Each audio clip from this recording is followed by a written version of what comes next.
by the legislature through a backdoor method to provide relief for that. Well, nobody knows about this board. It receives 3,000 claims a year for money, and nobody knows about it. People hire lawyers to represent them for this board, and not one of those lawyers, from the solo practitioner that's out in a rural town or out to the Birmingham, Mobile, high dollar white shoe law firms, not one of them knows anything about this little board or how it operates. And we get calls from those people all the time, and they have to show up. And the first thing that we tell them, I tell them as a hearing officer, is you can leave your lawyering at the door. We're not going to have any lawyering going on in this hearing. There'll be no hearsay objections. You're not going to object to any evidence coming in, and they're very uncomfortable with that. You cut their arms off. You cut what they're paid to do off by doing that, and that's the way this felt like to me. Well, I felt like it was revenge for me having laughed at some of these lawyers before, because I was uncomfortable with this process. And every moment when I wasn't doing something, thoughts about what was going on, what I needed to do next, what should be going on would pop in my mind. I would try to write things down. If it just popped in, I'd be in the middle of writing something, whether it was a brief, a motion, a letter, and something would pop in my mind about this process. And I'd try to write it down so I could go on with what I was doing, but not forget what I needed to get back for. It absolutely, I don't want to overstate it. It was a major influence in what was going on in my life. And at home, at work, wherever it was. Now you're probably thinking, what an idiot. But it was big to me. And this was particularly big to me because we were talking about the biggest parish in our diocese. It was the cathedral for our diocese. For the guy who was the accused was what I consider a rock star within the church. And to make matters worse, publicity about this had gotten out all over Tallahassee. It was in the Tallahassee newspaper. It was being commented on in social media. It was everywhere. And so that ratcheted up the anxiety that I felt. Knowing a lot of the people in that parish ratcheted that up for me. And so for me, maybe not for someone else, but for me, the stakes seemed extraordinarily high in the way this was going to go. We had this parish was taking, the members there were taking sides.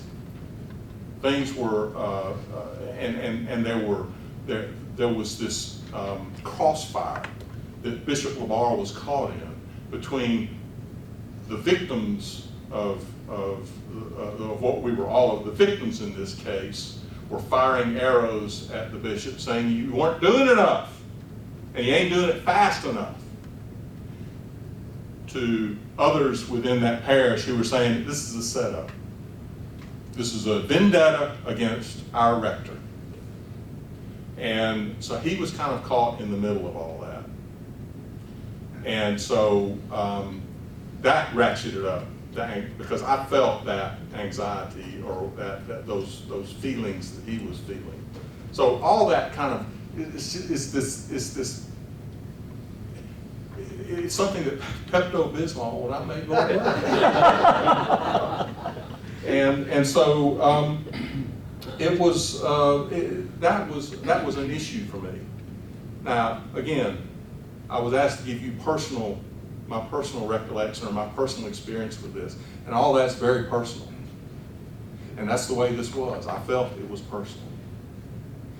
Probably not a healthy way to look at it, but that's just that's just that in my, whether that's my sin nature or whatever it is, that was the way that I was proceeding in this.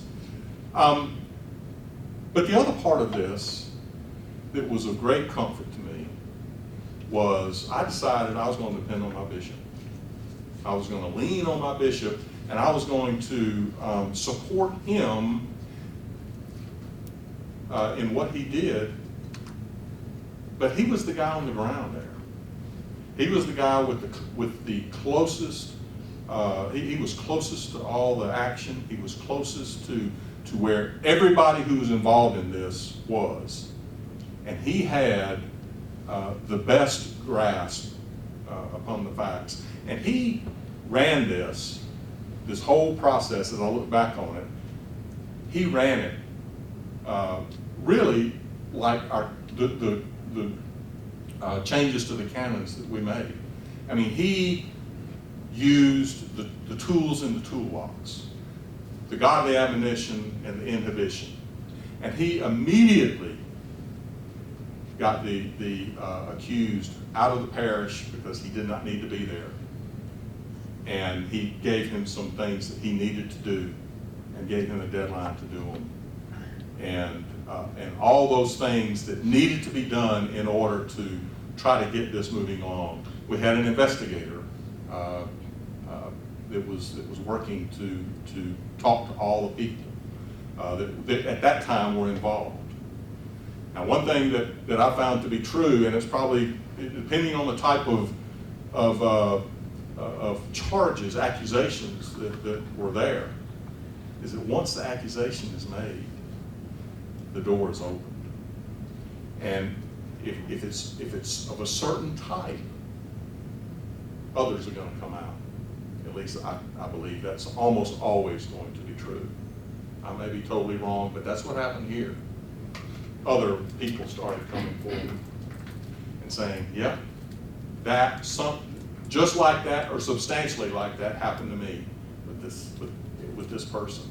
I never said anything about it. I didn't want to, but I feel I need to come forward now." So this thing started to grow. This whole process started to grow, and it became, and obviously with more accusers, more victims, the stakes grow, because you've got this intense. Sorry, that's probably not the right word. You've got this overarching feeling that you need to protect these folks. They need to be protected. They need to be heard. And ultimately, if the evidence follows, if the evidence shows it, they need to be vindicated. That was the word I used. They were looking for some vindication of what exactly it was that they had alleged had happened to them. So also complicating things, and I know this is kind of disjointed maybe a little bit, but this is, I'm reliving all this now, so this is how it sort of struck me at the time. But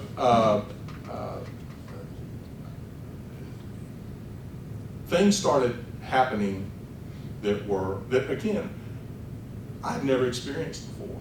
But I had people, a few, it wasn't all the time, but I had people who were calling me directly, who had sort of aligned themselves in the camp of the accused, telling me that we were not handling this thing in a fair way for him.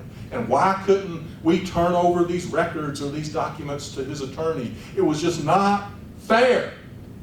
Why are you doing this? You know, I was holding the phone out here and trying to listen to what they were saying. And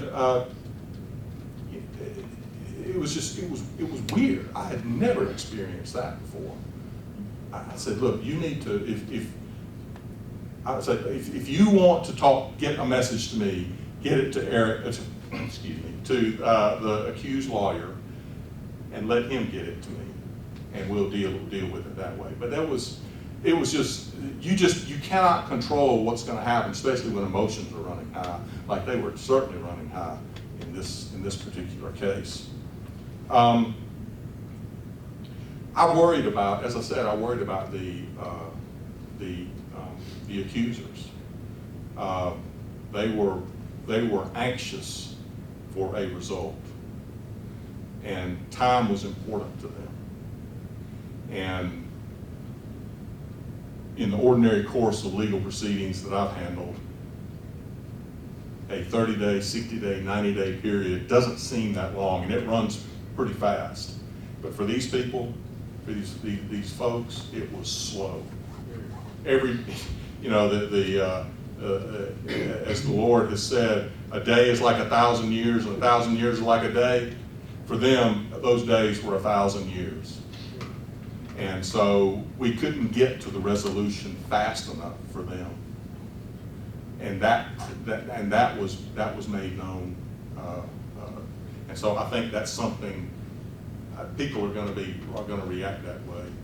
I'll tell you this whole process made me wish and hope that if it ever comes up again, I hope the clergy, the presbyter or deacon of some parish has taken the ciborium and pawned it and gotten the money, and that's what this whole thing is about. Because that will be quick, clean, and you can deal with that, and there are not really too many hurt feelings about that. I really do. I mean, that's an awful thing to say, but I do not want to ever go through what this whole process again for the